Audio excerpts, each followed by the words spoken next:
Yung SG niya at 15 is 0.94. Then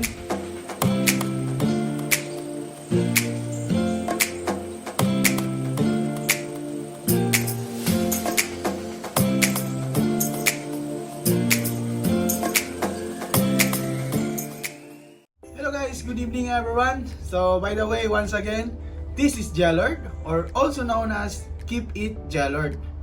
So ipagpapatuloy natin ang ating naputol na vlog last time.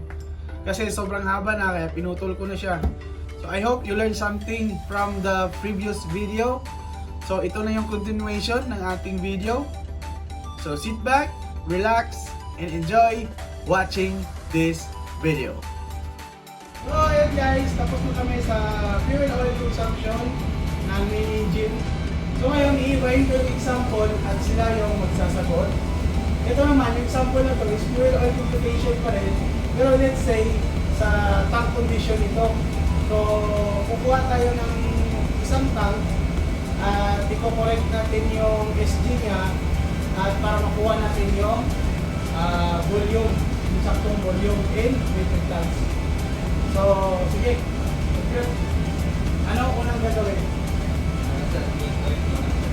Correct mo ang SG. Sige, paano mag-correct ng SG? Una-una, yung temperature natin. Temperature. Dito minus 1.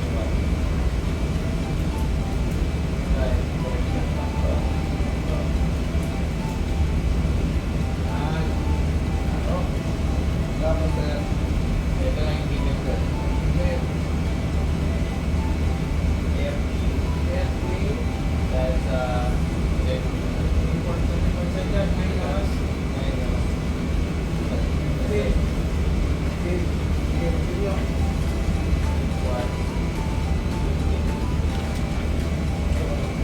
Dahil sa Times SG na gaming sa rin 0.94. So, gagamitin natin ng correction. Dito correction sa 0.00. So sa 63 pa rin siya. Sige. So ito yun.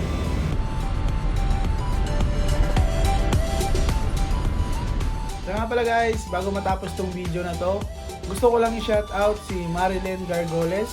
Manang Lengleng, happy birthday nga pala sa'yo, or belated happy birthday kung kailan ko ito mapopost tong video na to. So I hope you enjoy your day. And sa lahat ng mga nanood at nag-follow sa aking video, maraming salamat sa inyong lahat.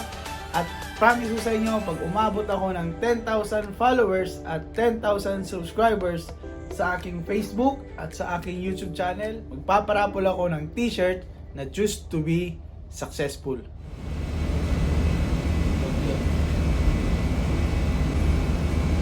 Yan na yung corrected SG na tinatawag.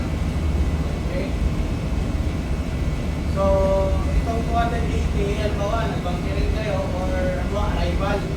Ang sounding mo, correction ka na, ang value niya is 280. So, ngayon, ang kinakuha ka talaga sa mga tank is metric tons. So, kunin mo siya ngayon sa metric tons. Pero di ba, hindi ba pwede na 0.94 tayo na agad sa cubic meter?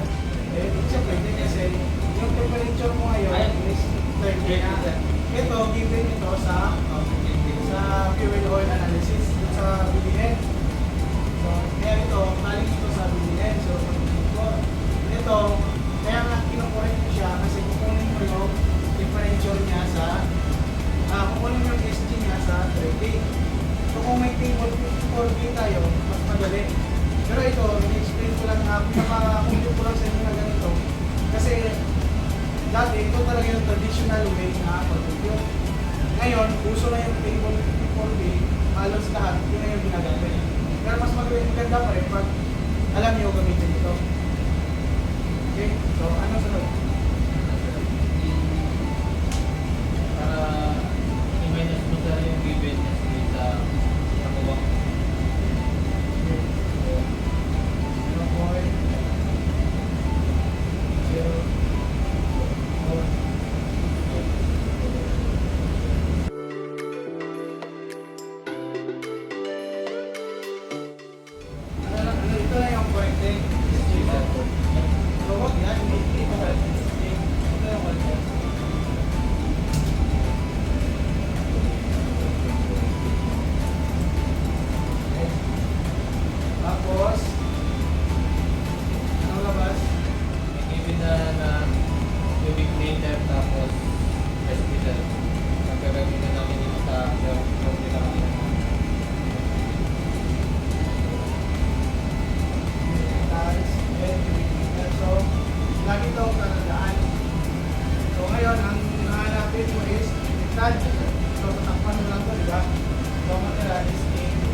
value ng 280 sa temperature na 30 is 260.55 metric tons.